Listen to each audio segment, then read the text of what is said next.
Moving on to Game 5, Bowling Green. They, you look back at their last 10 years, and they've got some impressive wins over some BCS schools. Looking back at all the bowl games that they've been to, they're a good quality program. Coming in, we got to be ready to go.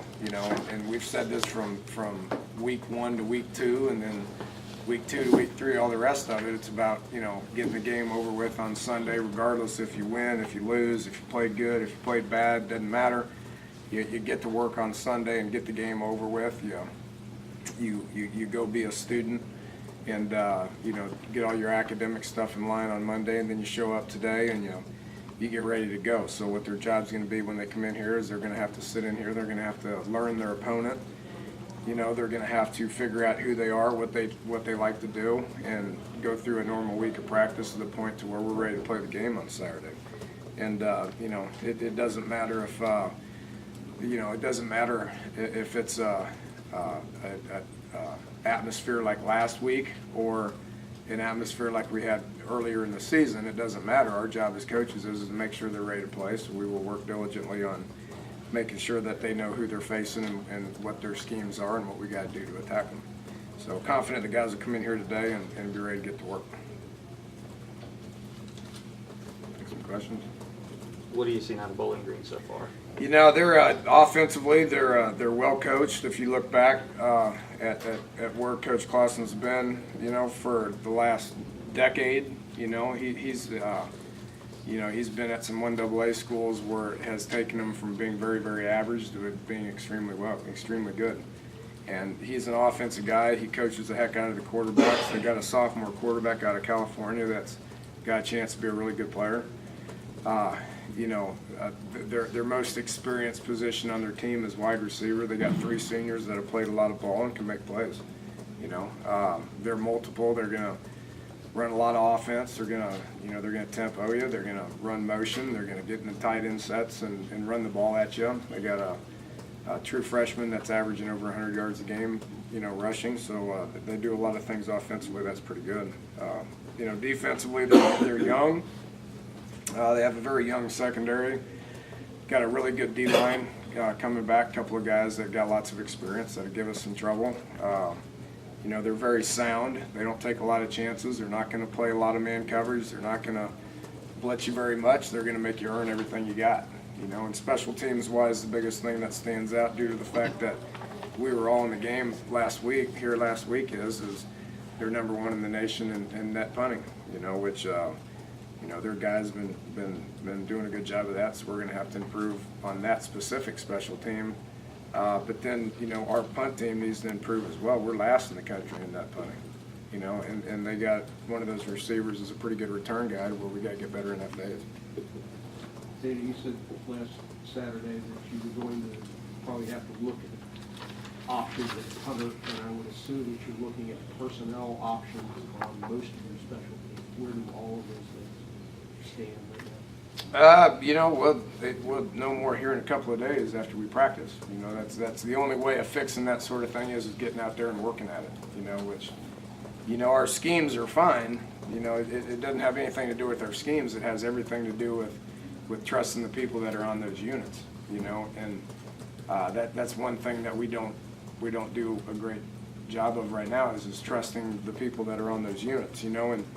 And we're not going to make wholesale changes because the people that are on those units are guys that we got, and we can't do anything else other than just coach them and get them better at what they're doing. So we'll work hard on it. The one thing, we're not going to hit panic mode.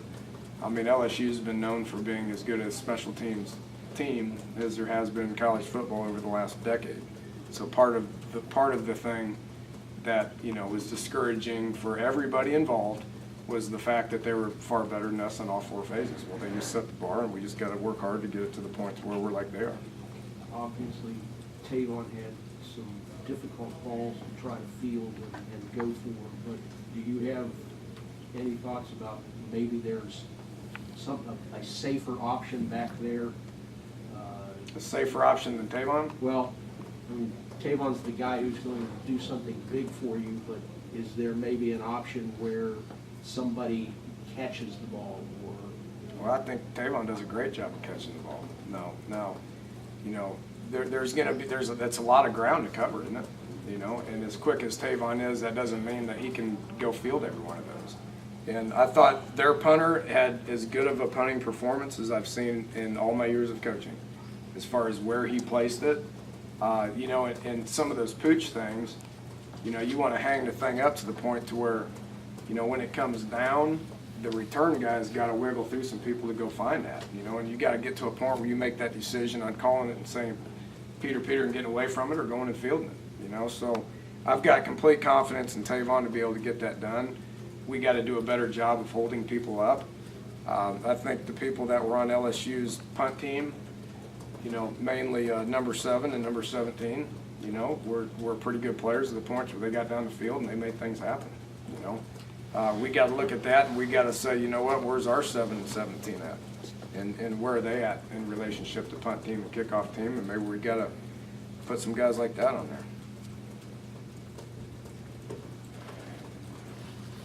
Danny, your balance offensively, you're a little less than 30% run right now. Obviously, game circumstances dictate what you're doing, but still, overall philosophy, last year 45%, I think, at Oklahoma State. What would you like this team to be?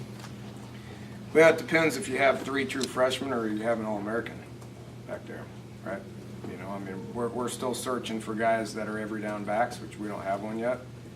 Dustin came in last week and gave us a really good half of football. You know, his production in one half of football is as good of a half that we've got out of a running back this year. When you take last year a guy like Kendall Hunter, who's about to start for the San Francisco 49ers, that means you probably got to give it to that guy a little bit more. You know, and they got a good one there that was they had 2 or 3 that had some pretty good experience. So that we'll get to the point to where we trust those guys more and we'll give them the ball more. I thought the O-line did a heck of a job of blocking. You know, pass protection was great last week and run blocking was relatively good. We're still missing that guy that can burst through that, pick his feet up, and get through it. Does Dustin get the first shot this week? What's the story on Bowie? Don't know about, you know, Bowie's, he just wasn't ready to play. You know, we'll reevaluate it again today, you know, like we always do. I would imagine when our first team snap comes up today that Dustin would be in there. You know, whether that's the case tomorrow or the next day or Saturday, depends on the practice. Danny, with him, was it just within the game, or had he been building toward, you know, showing you that good half of football? You know, he just went out, he got in there and got a chance and did a few good things, and so we kept him in there. You know, it's been saying this about, you know, competition and how much people play. It's going to based on the feel of the game and, you know, how it looks once they're in there. You know, and when Dustin was in there, he looked good. We gave it to him a few times. He made some really good runs with not a lot of space. He looked good, you know, so obviously we kept him in there and he finished out the game. You talked about the offensive line. How did Spain do when he got a chance to play? He's lazy, you know, much like he is in practice. He's a big, massive guy that has good feet, that will eventually be a really good player. But right now he does things on his time and not our time. So we'll keep trying to get him on our time.